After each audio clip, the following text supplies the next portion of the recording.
Right, when are they going to stop pretending like they're happy with the name of this franchise and just go all out and call it fuck physics? Because you know full well that is exactly what they want to do with it.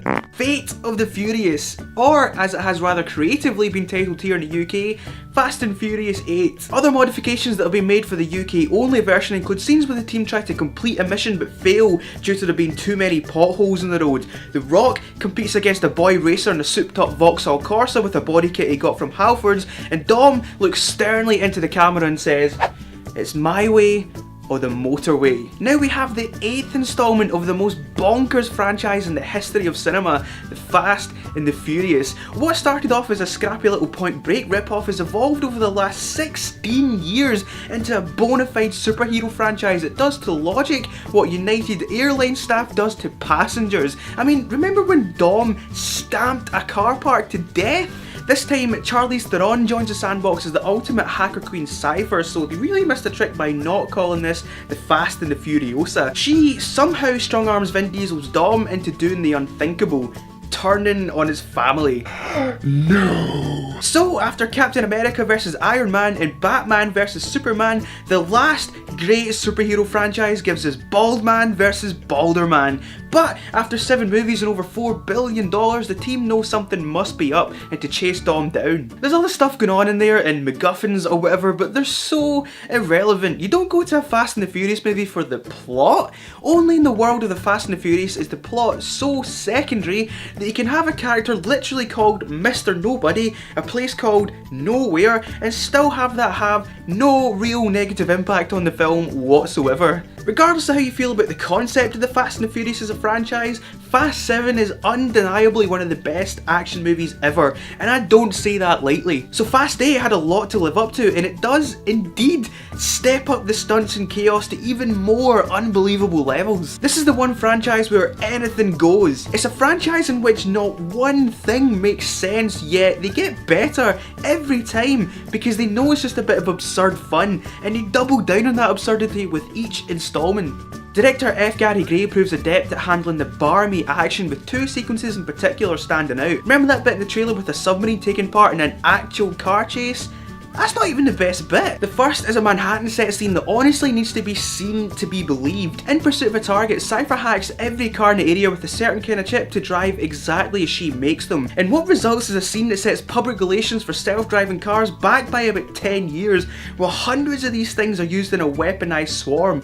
Cars come blazing out of every street corner and even fall from the sky to overwhelm the target. And it's just nuts! The second standout scene is one in which, for reasons I won't get into, The Rock's Hobbs and Jason Statham's Deckard Shaw end up in a prison breakout. After some hilariously over-the-top macho squaring up to each other, the cell doors get tripped, allowing a riot to break out, Shaw to make a run for it and Hobbs to pursue him. Shaw then immediately turns into Ezio from Assassin's Creed and does all sorts of parkour Tekken moves, and The Rock does a pretty good impression of a tank and just barrels through everything, to the point where the rubber bullets are firing at him might as well be muffins. Gray directs the scene expertly, and from the moment it kicks off to its end, it is high octane, balls to the wall fun, and I was on the edge of my seat continuously. He paces the scene expertly to bass Nectar's speaker box, and when that first drop kicks in, it's like, what? After directing straight out of Compton and several videos for the likes of Ice Cube and Outkast, Gray clearly has a lot of experience with directing almost rhythmically and instilling a lot of fun into scenes. Hobbs and Shaw are unquestionably the best thing in this movie. The chemistry between The Rock and Jason Statham is off the charts, and I really hope the rumours of a potential spin-off movie prove to be true. You know, you can have Mr. Nobody hiring these guys to pull off special covert Black Ops missions that nobody else can do. I don't know if that can happen though, as the notoriously overbearing Vin Diesel was apparently so incensed at the overwhelmingly positive reaction to Hobbs and Shaw that he demanded a post-credit stinger of them hinting at a spin-off movie was cut. And as the man who has probably the most creative control over the franchise, what he says goes. But as I've said many times before in this channel, money talks, and I reckon Fast 8 will easily cross the $1 billion mark, so it wouldn't surprise me one bit if by the time Fast 8 comes out on Blu-ray, there's already a Hobbs and Shaw spin-off in the works. Just want to quickly interject that while I was editing this video, a Hobbs and Shaw spin-off was indeed announced. No details yet as to plot or casting past The Rock and Jason Statham, and Chief Fast and the Furious screenwriter Chris Morgan will be writing the script.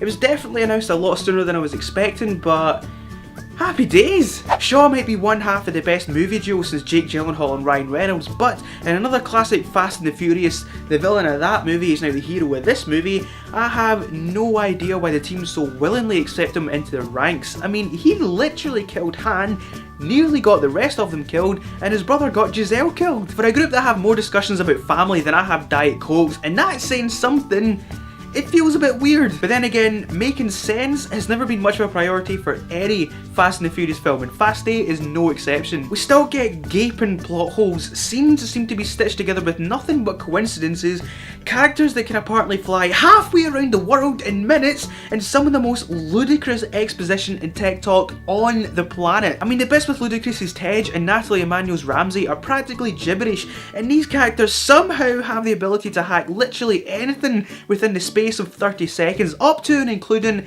global military superpower nuclear submarines, something which I guarantee you none of the two of these characters have any experience with.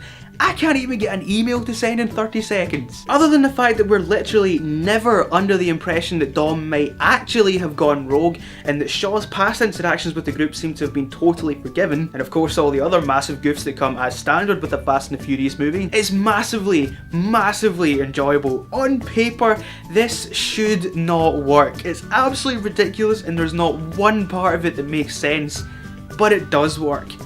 Oh, does it work? The reason Fast and the Furious movies are so enjoyable and their colossal gas so forgivable is because these movies and these characters have heart. It knows exactly what it is and it doesn't try to do anything other than give the fans exactly what they're looking for.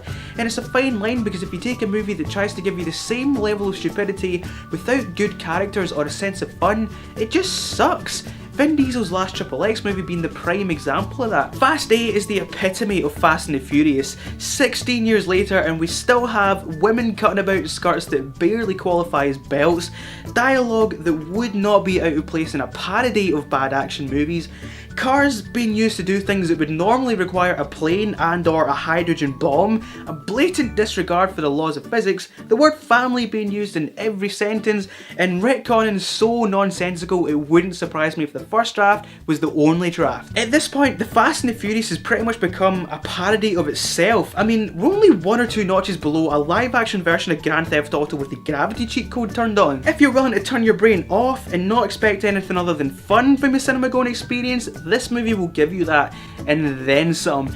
It's pure escapism and it's bloody fantastic. I mean, we even have jetpacks now. Where can we possibly go next? How can filmmaking possibly get better than this?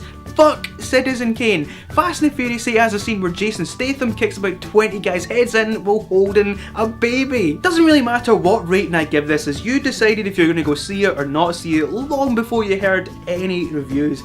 But I'm giving the Fate of the Furious 5 bloody well-deserved popcorns, as it is the most entertaining and fun thing I've seen in the cinema for a long time. Thanks very much for watching my review of The Fate of the Furious. If you like this video, please don't forget to give it a thumbs up, and if you're new here, please consider subscribing. If you could share this review with a friend, that would help out massively. But if you're interested in more dumb Vin Diesel action, you can click that box right there to see my review of XXX 3, or you can click that box to see my latest video. So again, thanks for watching, and I will see you next time.